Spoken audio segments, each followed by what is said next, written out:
Salabah itu orang sampai sempat gelar hamamatul masjid. Ini pas ngaji mesti ingat salah. Dia di masjid terus. Setiap habis salam tuh lari karena istrinya nyuwun sewu masih berpakaian yang tidak pantas. Kenapa engkau terburu-buru pulang? Pakaian yang dipakai istri saya sekarang saya pakai. Ya pakaian sarong itu kayak Pak Rektor kan fleksibel. Walhasil terus Salabah ini mbok saya didoakan Nabi supaya saya kaya, supaya tidak sering ganti-ganti pakaian seperti ini sama istri saya. Jangan-jangan kamu miskin itu lebih baik. Ngotot minta didoakan. Didoain Nabi kaya, terus lama-lama ninggal sholat, ninggal jamaah. Itu Allah belum tersinggung. Yang mulai Allah tersinggung itu kan, saya sering fatwa di mana-mana, sering memberi saran. Mumpung kamu miskin itu sering sedekah. Karena kalau sudah kaya itu tidak bisa. Saya memberi analogi gini. Kalau saya masih santri miskin, punya uang 100.000, diminta guru saya 50 tak kasihkan. Padahal itu 50%. Punya 2 kambing kurus, diminta guru saya 1 pasti tak kasihkan. Padahal itu 50%. Jadi kalau punya sapi Brahman atau sapi limusin yang harganya itu 100 juta, punya 2, diminta 1 boleh enggak? Enggak boleh. Saya punya motor butut 2, diminta teman saya 1 boleh. Tapi kalau Davidson Harley itu enggak boleh. Nah, walhasil itu kalau kita miskin, misalnya kita zaman kuliah atau zaman mondok atau zaman apa saja, punya uang 100.000, nartik temannya sampai 50.000 kan biasa. Tapi setelah 1 miliar, berani enggak kamu kasihkan 500 juta? Sama-sama 50%. Enggak kan? Nah Salabah gitu, ketika zakat masih per 40 kambing 1 kambing itu sebenarnya kan masih ringan. 41, 82. Kambingnya itu sudah mabenal jabalen. Barang dihitung zakat karena sudah ribuan, jumlahnya sampai 400 kambing. Banyak lah pokoknya. Terus kata Salabah, ini pemerasan. Karena jumlahnya besar. Allah tersinggung karena nabinya dianggap narik zakat itu dianggap khorot, dianggap pemeras. Allah tersinggung kemudian fa'aqobahum nifakon fi qulubihim ila yaumil. Dia ditetir munafik. Semenjak itu terus tadi kembali gak jelas tadi. Barkohnya gak jelas itu menjadi orang tuh bijak. Ini sekarang nakal, jangan-jangan nanti jadi orang baik. Yang sekarang baik, jangan-jangan suatu saat jadi tidak baik. Semua orang introspeksi. Gak ada jaminan kalau kita sekarang baik akan baik terus. Gak ada jaminan kalau kita sekarang buruk akan buruk terus. Sehingga terus banyak kiai-kiai bijak itu memang lahirnya gak tegas. Tapi gak tegas itu yang menjadikan bijak. Karena sama-sama mungkin. Itu yang disebut laisa laka minal amri syai'un aw yatuba alihi mau yu'adzibum. Itu tidak wilayah kamu. Ketika Allah mengomentari orang munafik juga wa yu'adzibal munafiqina insya'a aw yatub. Bisa saja ada yang disiksa, bisa saja ada yang dikasih tobat. Karena pola yang kita analisis itu semuanya menurut kita.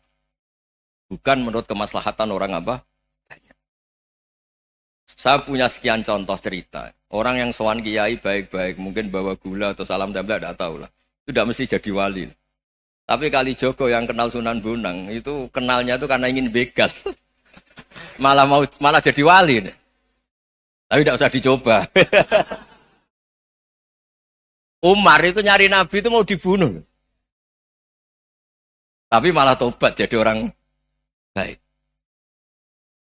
Jadi ini penting ngaji ya, supaya tidak tegas itu, tidak jelas itu kadang baik. Nah termasuk, saya juga termasuk dia yang milih tidak jelas.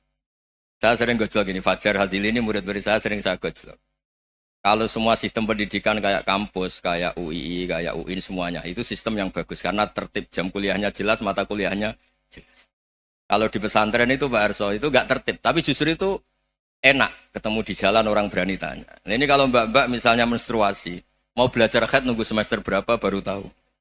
Itu bisa sekian tahun nggak sholat karena nunggu pelajarannya baru diterangkan. Mau haji juga gitu, nunggu mata pelajaran haji. Kalau nggak jamnya, nggak mau dosennya ngajar. Ya, kalau kiai kan nggak ketemu di jalan, tanya dijawab. Jam berapa juga dijawab. Artinya Indonesia itu berkah, ada sistem kampus yang tertib. Ya semoga termasuk tertib gajinya. Tapi tertib gajinya itu juga sebenarnya rugi. Saya sering ada pegawai negeri Gus, tolong doain saja di PNS enak jadi. Gajinya tetap. Kata saya nggak mau kalau gaji saya tetap. Kok bisa Gus enak tiap bulan mesti dapat gaji. Kalau tetap nggak naik-naik kata saya. Kalau kiai gajinya agak tetap, tapi di atas yang tetap kata saya.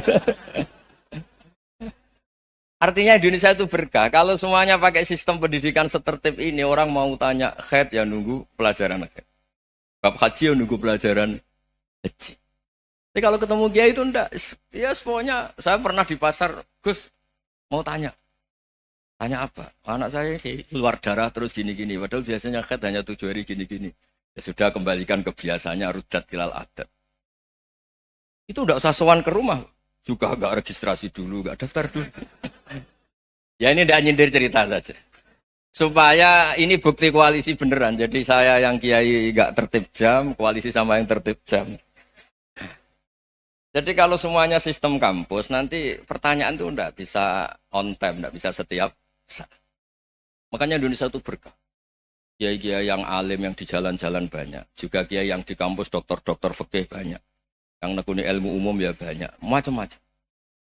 Itu masalah itu kalau saling mengadili itu baru masalah. Misalnya kiai ngeluh, enggak enak jadi kiai, enggak punya gaji tetap. Yang dosen ngeluh, enggak dicium tangannya. Karena memang unik Indonesia itu.